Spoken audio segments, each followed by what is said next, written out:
In the last video, we talked about Gyr Abania and focused mainly on the fringe. This was only the introduction to what would be the history lesson of the Stormblood region of Gyr Abania. So yes, comment section, I will be talking about the things that we already know, and at the same time, bring up more questions for you to complain about in the comment section of this video as well. You're welcome. So where were we? Ah yes, Gyr Abania, a nation on the northeast side of Eorzea, settled right between Gridania and Garlemald. The nation has been controlled by Garleans for around 20 years until now, where we went in, freed the nation, and is in the middle of reconstruction.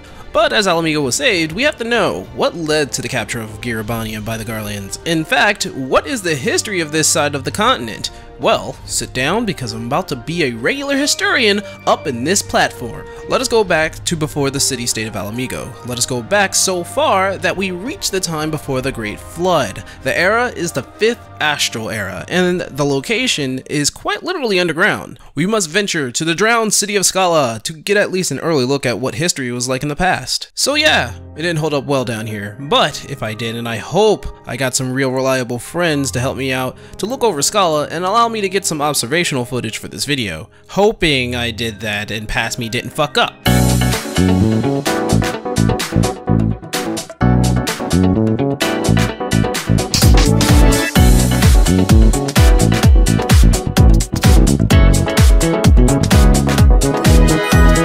Anyway, much of Scala is in ruin, but what we do know is that it was constructed some several hundred years ago during the 5th Astral Era. This is the time where magic was first discovered, and with magic comes chaos in all forms. Mach was in the lead with black magic, Nim was holding strong against foes with their scholars, and then they got turned into the worst things in existence, and Amdapor had developed white magic to counter Mach and their black magic. That didn't turn out so well. Meanwhile, in Gyr Abania, a civilization made a city within a ravine as to keep out of the danger magic had wrought. Wars broke out and cities were attacking each other left and right. By the end of all this, a great flood cleansed the land and yet again reset Eorzea, with magic now being put to caution. Now, why Scala? Well, it's because this hidden city may have been the beginning for the now established Ala Mhigo. Though not conclusive, the drowned city is directly under the now established city-state of Ala Mhigo. And even though this proves nothing as to if these are the ancestors of the Mhigan people, I think it would stand to be believable to think that Scala may have bore the pre-existence of the today Gyr Abanian race. Scala also housed many treasures and secrets that the last king of Ala Mhigo, King Thedric, who threw not only his fortune but also his victims in, mainly those associated with his family and close cohorts, as to give them purpose as homunculus and deformed spirits. King Thedric was the Mad King of Ala Mhigo, brought down by the people rising up themselves after his insane rule pushed his people over the edge. But I may be skipping a few things here. You see, the king was being manipulated behind the scene by the Garleans, who were also being manipulated by the Ashians, which is still ongoing. You see, the tension between Ala Mhigo and the rest of Eorzea rose high when they tried to invade Gridania about 100 years ago, or over 100 years ago. You see, Ala Mhigo was founded as a fortress city in the year 1135 of the 6th Astral Era, meant to be the guard point between the East and Eorzea, also for the control of trade between the two as well. Their fighting prowess was renowned throughout the land, with mercenaries being the prime export for their trade, soldiers for hire that killed anything you wanted. The then King Manfred tried to take Gridania to no avail, but still, that was what started the bad blood between them and the rest of the continent. The actions taken by the rest of the city-states pretty much meant that Ala Mhigo was on its own from now on. Ul'dah, Limsa, and Ishgard came to the aid of Gridania during this Autumn War, forcing the Mhegans to back off because this ain't an invading nation, son. This is a somewhat unified continent where the common threats are the remnants of past wars that almost destroyed the world, past mistakes that may break alliances and destroy the world, technology that really shouldn't have existed anyway and could have destroyed the world, creatures claiming to be gods threatening Hydaelyn and could very well destroy the world, and that one nation that made you their bitch for 20 years. Yeah, and I just went there. In that time, the Eorzean Lions came to be during the times of war, causing the end of the war, agreeing to a non-invasion treaty, invent new universal currency, which is Gil, and pretty much stopping infighting amongst the city-states. It only took several wars and a couple hundred years for them to get to that point. So you may understand why the rest of Eorzea hesitated to help Ala Mhigo when they were being invaded by the Garleans, and how that occurred is some Game of Thrones bullshit. So the Mad King Thedric was not only being led around by the Garleans, but also the Ashians, filling his head with ideas that his close family and subjects were plotting to betray him. This drove the king, obviously mad. He would sentence many of the accused into the drowned city and turn them into guardians for his precious treasure, for which he took from many of people of Alamigo. He went so far as to give his family the worst treatment of them all, being the strongest of the transformed, as homunculus or deranged figures that would wander the crypt as to not even have a sense of self. And not only did he basically destroy the rights of all humanity, he also decimated an entire following called the Fist of Rolger.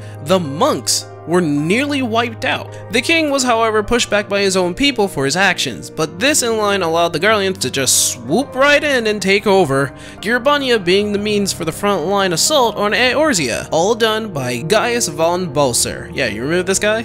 And this was 20 years ago. The rest of the continent seriously did sleep on this for 20 whole years, and it took the sight of a primal created by the dying desire of people who just wanted their land back, even though they dressed like the grand companies to incite a war for the actual grand companies to step in and take back Alamigo.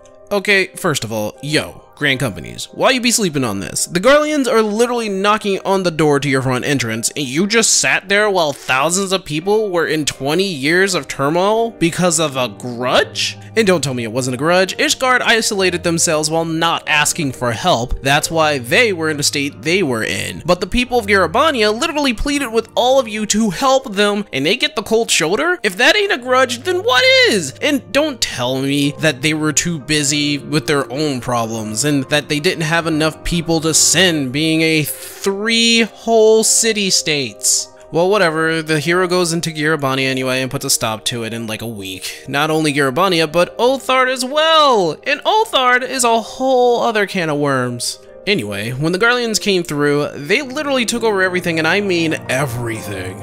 Their rights, their lands, their freedom, their escape, their dignity, and their pride. This is what caused the seed of hate for the Megan people, to have not only the Garleans, but also the rest of Eorzea for not lifting a fucking finger. And people died. People sacrificed themselves to take Gyr Abania back. You make friends, not on the level of Haurchefant though. Wish you did, but no one will ever be able to replace Haurchefant. You even go to Othard and set free Doma from their turmoil first, come back, charged through, and took back Alamigo, while taking on a guy who could quite literally be Sephiroth's clone. Anyway, after some events that led to the showing of the Warrior of Light, Sloppy Man here got you tied up in his business, which leads this guy, which led to this thing. Oh god, this thing. Along the way, however, you do see some interesting sights, some of which seem to be the result of past kings being horrible. This burial ground and many of the monsters that reside within it bring up questions like, who are they and what the fuck is this thing doing here?